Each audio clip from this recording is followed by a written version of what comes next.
Magandang araw, ako si Elmer Soriano at kasama natin si Sir Roger Dionisio. Siya yung Local Economic and Investment Promotion Officer of the province of Maguindano Del Sur. Okay? So, Sir Roger, thank you. Thank you for sharing with us your time for this interview. So, Sir Roger, pwedeng pakipaliwanag nyo ano yung role nyo dito and how it's related to peace and order and security. Okay.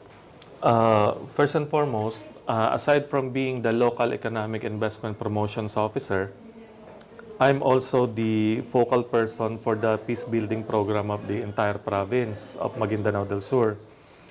And right now, under that effort, we have two. No? We have the Aguila Haven program, which is responsible for the processing and reintegration of former violent extremists. And now the soon-to-be launched Aguila Cares program, which is the economic component of the Aguila Haven program. Now, these two things, we managed to find a link because at the end of the day, the problem of extremism is anchored on economics also. So now, what we are doing right now here at the LEPO, or the Local Economic Investment and Promotions Office, is to develop a concept wherein we could cater to all the problems of Maguindanao. Now, being an investment promotions officer, what I saw was the difficulty of inviting investors in the province. Why?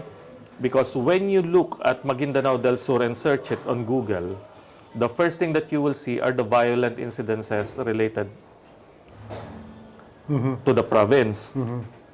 And somehow, this has been a problem when it comes to inviting locators and investors in the province.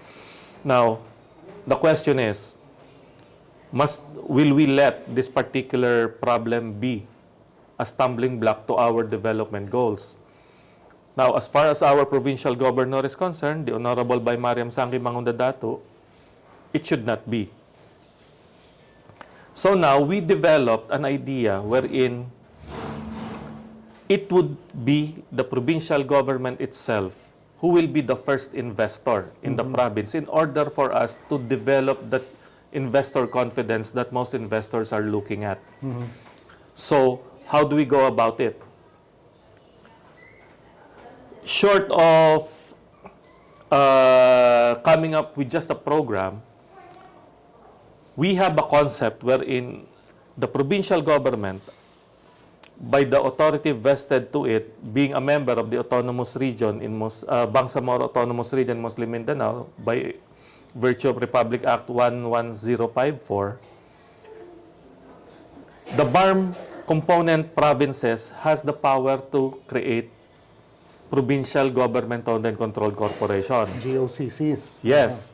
And then, the approval for the creating of such entities are not to be forwarded in Manila, but instead to be forwarded at the BARM seat of government, which is in Cotabato City. So it will be an internal process within the BARM region. And that particular provision of the law, we want to maximize to the benefit of the constituents and the province itself. So now, our direction is for us to create a government-owned and controlled corporation which initially be involved in the operation of an agro-industrial economic zone and an industrial zone. So while these two may be two separate things as far as the current prevailing models are concerned, we will fuse this together. Why? Due to the lack of investors, we will create a GOCC which will build and operate an industrial economic zone and an agro-industrial economic zone. Okay, so can you show to us on the map where you intend to locate these economic zones?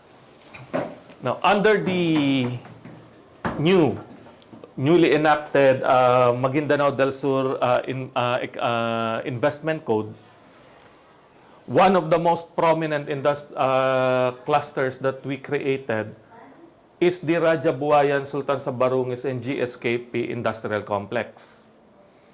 This, under that particular ordinance, is clustered as an agro-industrial area. This is where we will locate the agro-industrial zone. Now, the original concept is we build the facilities and then we help market the products, meaning the GOCC itself.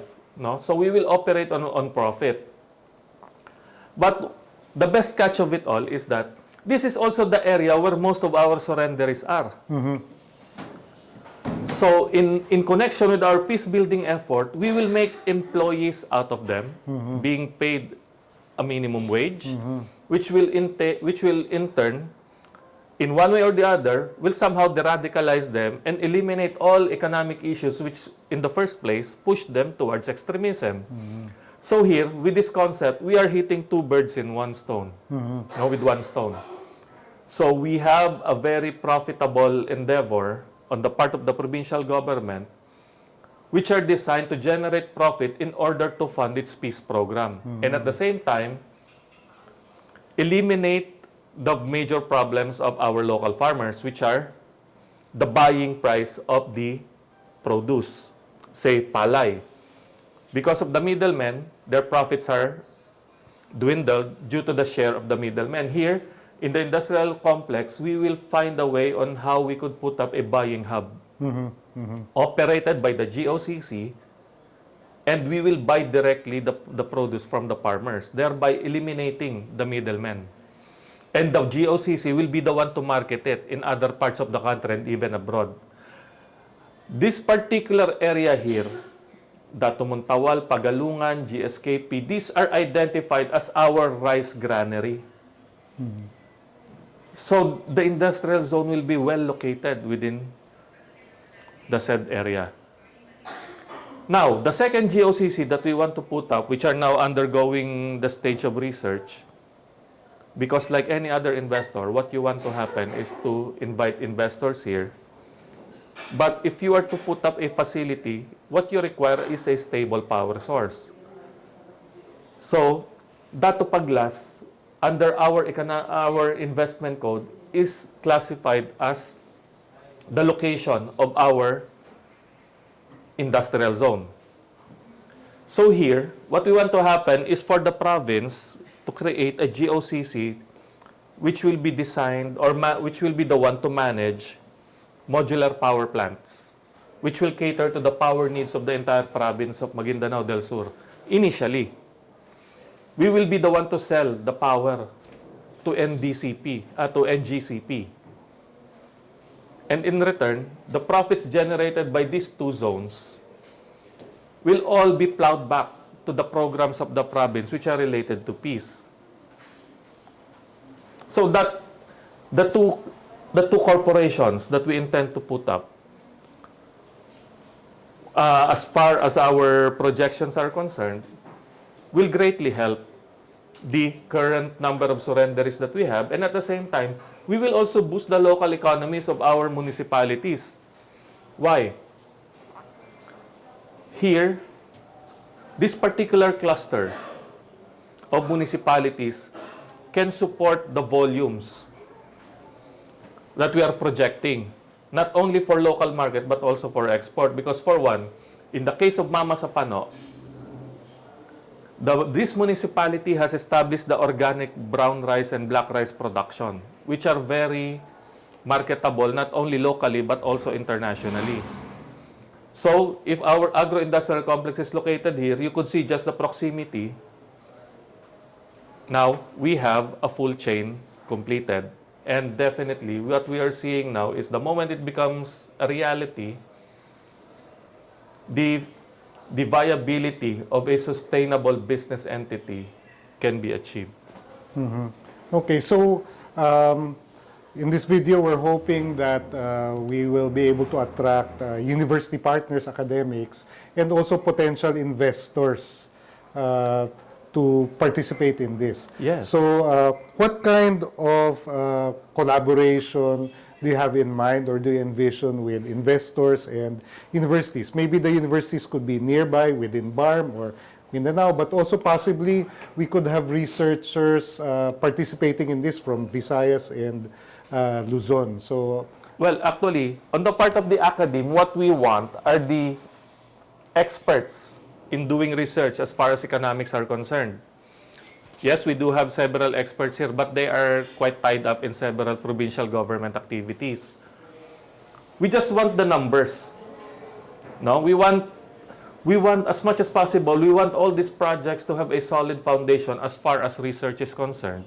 Because what we want to happen is to increase the chances of success. Because at the end of the day, it is the provincial government who will invest in this. In the hope that we would develop that confidence that the private investors are looking at, and we are open to partnerships with all these endeavors.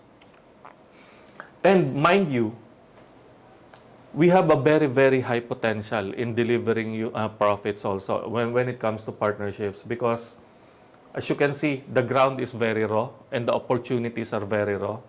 It is just there for the reaping. What they need are channels on where they could bring their products, and then for an entity to market all these products outside the province of Maguindano del Sur. So research, we need researchers on the economics of everything, beginning from the economic viability on the various products that we have to offer, and the establishment of a provincial government owned and controlled corporation. Yes, the law can allowed us, no, by virtue of RA 11054, to create GOCC within the BARM region. Now, another one that we want from the academy, especially from the engineering field, is the construction of modular power plants and the floating solar farm. These things, we want a solid research on this, because we want the governor to see that the province has a lot of potential when it comes to energy. Not only the Liguasan Marsh, but also in itself, as it is, potential energy source could be harnessed within the province in order to energize the entire province and thereby making it attractive for investments. Now, on the part of investors, we want to partner with those who are interested in the field of agriculture and energy. Anybody. We could sit down, we could discuss with you our plans and programs, and you could even participate in how we could detail all these plans in order to suit your corporate needs. But one thing is certain, the province has a lot of potential, and definitely our chances of success is very high. What we need is knowledge sharing and technology transfer. okay, thank you very much. These are indeed very optimistic, positive plans for Maguindanao del Sur, and we wish you luck, and we're hoping that we find partners for you to journey with you over the next several years. Okay, thank Thank you, you, and thank you thank to you. Galing Pok and the Asia Foundation.